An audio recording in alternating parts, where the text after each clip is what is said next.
বাংলাদেশের ইতিহাসে বিমান দুর্ঘটনাগুলোর মধ্যে মাইলস্টোন স্কুল অ্যান্ড কলেজের ট্র্যাজেডি অন্যতম।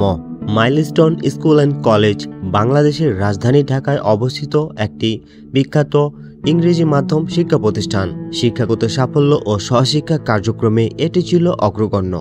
এক সময়ে এই প্রতিষ্ঠানের নাম জড়িয়ে পড়ে একটি ভয়াবহ ও হৃদয়বিদারক ঘটনার সঙ্গে। এই মর্মান্তিক দুর্ঘটনার পর দেশজুড়ে শোকের ছায়া নেমে আসে। সামাজিক মাধ্যমে প্রতিবাদ, মোমবাতি প্রজ্বলন এবং জাতীয় পর্যায়ে শোক ঘোষণা করা হয়। অভিভাবক ও শিক্ষক সমাজ নিরাপত্তা ও জবাবদিহিতার দাবিতে সোচ্চার হয়ে ওঠে। 21 জুলাই 2025 দুপুর 1:06 ঢাকা কুর্মিটোলা বিমান ঘাঁটিতে বাংলাদেশ এয়ারফোর্সের একটি বিমান FT-7 BGI প্রশিক্ষণ জেট উড়াল নেয় রুটিন ট্রেনিং সেশনের অংশ হিসেবে। বিমানটি দ্রুত একটি যান্ত্রিক ত্রুটির সম্মুখীন হন। ফ্লাইট লেফটেন্যান্ট পাইলট তৌকির ইসলাম সাগর নিয়ন্ত্রণ হারিয়ে ফেলার আগ পর্যন্ত লড়ে যান। বিমানটিকে নিরাপদে এবং জনবহুল এলাকায় বিমানের গতি মসৃণ রাখার চেষ্টা করেন, কিন্তু তিনি সফল হননি। এক পর্যায়ে বিমানটি নিয়ন্ত্রণ হারিয়ে মাইলস্টোন স্কুল অ্যান্ড কলেজের হায়দার আলী বিল্ডিংয়ে ঢুকে পড়ে এক প্রাইমারি ও মাধ্যমিক ক্লাসরুমে, যেখানে প্রাথমিক পর্যায়ে শতাধিক শিক্ষার্থী ক্লাস করছিল। মুহূর্তের মধ্যে বিমানটি বিস্ফোরিত হয় এবং দাউ দাউ করে জ্বলে ওঠে বিমানের আগুন। এই বিমানে পুড়তে থাকে অসংখ্য শিক্ষার্থী।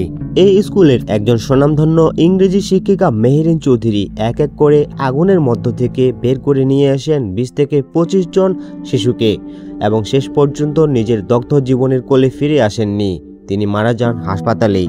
প্রাথমিকভাবে রিপোর্টে বলা হয় 19 থেকে 20 জন নিহত এবং 164 থেকে 171 জন আহত হয়। এই ঘটনাকে কেন্দ্র করে বাংলাদেশের তত্ত্বাবধায়ক সরকারের প্রধান ডক্টর মোহাম্মদ ইউনূস 22 জুলাইকে শোক দিবস হিসেবে ঘোষণা করে এবং বাংলাদেশের জাতীয় পতাকা অর্ধনির্মিত রাখার নির্দেশ দেন।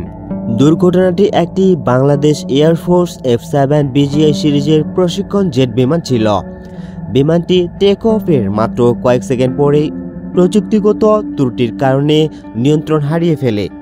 পাইলট ফ্লাইট লেফটেন্যান্ট তৌকির ইসলাম বিমান নিয়ন্ত্রণ হারানোর পর দ্রুত বিমান থেকে ইজেক্ট করার চেষ্টা করেন, কিন্তু নিম্ন উচ্চতার কারণে সফল হননি।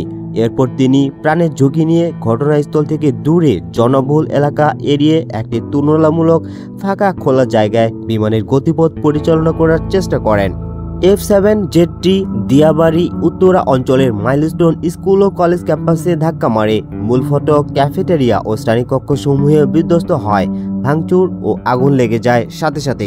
ফায়ার সার্ভিস, নাগরিক ও সামরিক উদ্ধার দল ও মেট্রোবাস সামরিক বাহিনী দ্রুত ঘটনাস্থলে পৌঁছে উদ্ধার ও আগুন নেভানোর চেষ্টা করে।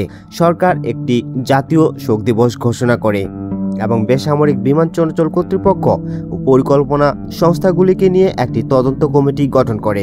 পরবর্তীতে বাংলাদেশ ইনস্টিটিউট অফ প্ল্যানার একটি তদন্ত প্রতিবেদন প্রকাশ করে। এই প্রতিবেদনে উল্লেখ করা হয় যে মাইলস্টোন স্কুলটি শাহজালাল আন্তর্জাতিক বিমানবন্দরের নিকটবর্তী ছিল, যা নিরাপত্তার দিক থেকে অত্যন্ত ঝুঁকিপূর্ণ। সেই অঞ্চলে থাকা শিক্ষা প্রতিষ্ঠানসমূহ সরানোর প্রয়োজনীয়তা তুলে ধরা হয়, যাতে ভবিষ্যতে এমন বিপদের পুনরাবৃত্তি না ঘটে। সো ভিউয়ার্স, চ্যানেলটিকে সাবস্ক্রাইব করে আমাদের সাথেই থাকবেন। কথা হবে অন্য আরেকটি ভিডিওতে। ভালো থাকবেন, সুস্থ থাকবেন।